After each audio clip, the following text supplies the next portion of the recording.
Algo que me impactó a mí tremendamente es que no lo entiendo hasta ahora, porque dije, ¿qué quiere decir esto, Señor? Ustedes, mira, cuando nosotros leemos acá y meterás allí, o traerás el velo, el hebreo usa la palabra mi beit. ¿Y saben lo que significa mi beit? De mi casa. Entonces, ¿qué está diciendo? ¿De mi casa traerás el velo?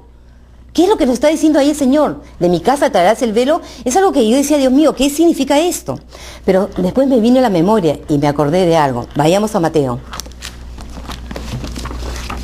Esa es la forma de estudiar la palabra de Dios. Leen de un pacto al otro, porque el nuevo pacto ha sido revelado en el antiguo y en nosotros es nuestro deber investigar y encontrar lo que quiere decir la palabra del Señor. Miren, Mateo 27, 50. Vamos a leer los versos 50 y 51. Dice, entonces ya está hablando, el Señor ha sido crucificado y ya va a morir, y mire lo que él dice, entonces Jesús volvió a gritar con fuerza y entregó su espíritu.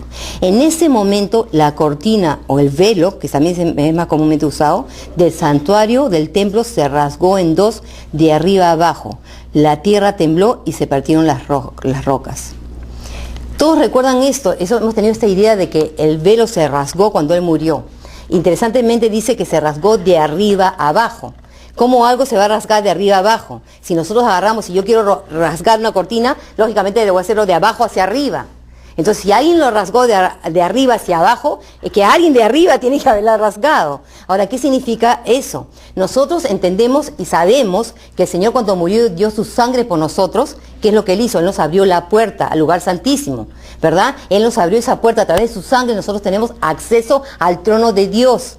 Podemos pedir, nuestras oraciones llegan a través de Jesús, que Él murió por nuestros pecados cuando rasgó ese templo. Pero miren, ahora escuchen esto, hermanos. Escuchen esto porque dije que eso era tremendo. La palabra para velo en hebreos, mira, de hecho vamos, antes que se lo diga, miren, vamos a la carta de los hebreos. Vamos a ir a la carta de los hebreos para poder entender qué es lo que sucedió. Vamos a ir a Hebreos capítulo 9 y leamos del verso 11 al 13.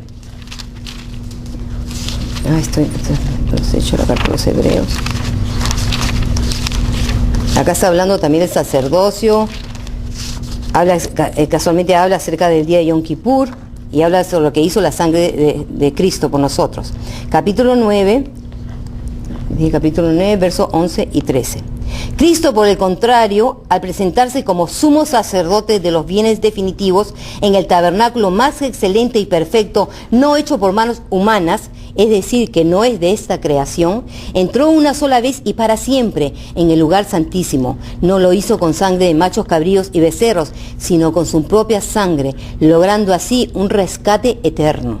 Nosotros sabemos que la sangre de machos cabríos, dice, y toros, y las cenizas de una novia rociadas sobre personas impuras las santifican, de modo que quedan limpias por fuera. Si esto así, ¿cuánto más la sangre de Cristo, quien por medio del Espíritu Eterno se ofreció sin mancha a Dios, purificará nuestra conciencia de las obras que conducen a la muerte, a fin de que sirvamos al Dios viviente? Eso es lo que hizo la sangre de Jesús. Él nos hizo el camino al Padre, nos llevó al Padre. Ya no necesitamos el sacerdocio, del sacerdote entrar todos los años, porque la sangre de los animales no podía quitar el pecado. Sin embargo, la sangre de Jesús quitó el pecado una vez y para siempre. Ahora, yo les estaba hablando del velo. Miren esto que es impactante. Este velo, en la palabra hebrea, la palabra es paroquet. Y nosotros, para poder estudiar la palabra hebrea, hay que ir a la raíz. Les voy a dar un ejemplo. Por ejemplo, el nombre de Jesús en el hebreo es el nombre Yeshua, pero su nombre viene de la raíz que es Yashá. Yashá significa salvación. Entonces, ¿su nombre qué significa? Salvación, porque Él es la salvación. Entonces, la raíz de esta palabra paroquet es la palabra perek. Ahora, miren lo impactante. Vayamos a la palabra. Vayamos a Éxodos. Quiero que vean cómo ha sido traducida esta palabra del velo, cómo se le ha utilizado en otras ocasiones en la Escritura. Éxodos 1, capítulo 1, verso 13. Y vamos a leer Éxodos 13 y 14, el verso 13 y 14. Esto sí que es poderoso. Y de verdad que yo les voy a confesar, hacer una confesión. Cuando yo leí esto, yo me impacté tanto que yo me puse a llorar. Porque dije, Señor, qué poderoso. Y de verdad que, miren, hermanos, Éxodos 1, 13, 14. Por eso les imponían, estamos hablando del éxodo de la esclavitud de los hebreos en Egipto, y dice, por eso les imponían trabajos pesados y los trataban con crueldad, les amargaban la vida obligándolos a hacer mezcla y ladrillos y todas las labores del campo. En todos los trabajos de esclavos que los israelitas realizaban, los egipcios los trataban con crueldad. Pues, ¿qué se imaginan? ¿Qué creen que? Apunten otro pasaje, que no lo voy a leer ahora, pero para que ustedes lo vean. Levíticos 25, 43. Apúntenlo y lo estudien en su casa. ¿Saben cuál es la palabra perek, que viene del velo? Crueldad. Y usted me dirá, ¿qué tiene que ver eso? Ok, escuche esto. Ese velo que separaba el lugar santo del lugar santísimo, que significa crueldad, ese velo que se rasgó el día que nuestro Mesías murió, ¿qué es lo que estaba haciendo ese velo?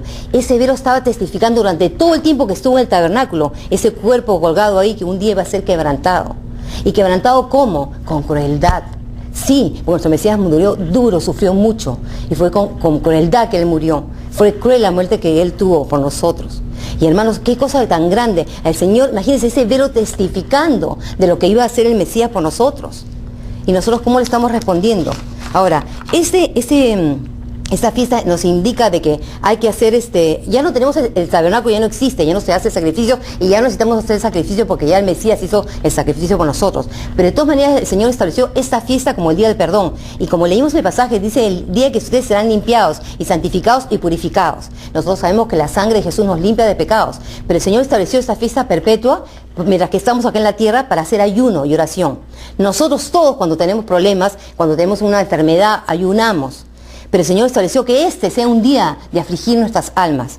Era un día porque todo el simbolismo de esta fiesta, que era la sangre sobre el trono de Dios, la sangre del Mesías, ese velo que con crueldad su cuerpo fue tratado, ese hablaba de lo que Él iba a hacer. Y el Señor nos manda en ese día de Yom Kippur, día del perdón, a pedir perdón. Todos los años, sí, Jesús lo hizo todo. Pero por ahí también, déjenme decirles, hermanos, muchas personas piensan que somos salvos, siempre salvos, que no tenemos nada que hacer. El Señor lo hizo todo, pero no es así. Sí, el Señor con su sangre nos limpia de pecados, pero ¿qué nos hace a nosotros eso? Esa sangre derramada, ¿qué hace en nosotros? ¿Quiere decir que porque Él lo hizo, nosotros vamos a seguir pecando y quebrando los mandamientos del Señor? No, Él dice que Él vino a quitar el pecado. Entonces, el que está en Cristo, nueva criatura es. Dice, lo pasado murió, lo que ahora hay todo es nuevo. ¿Y qué es lo nuevo que tenemos que darle al Señor?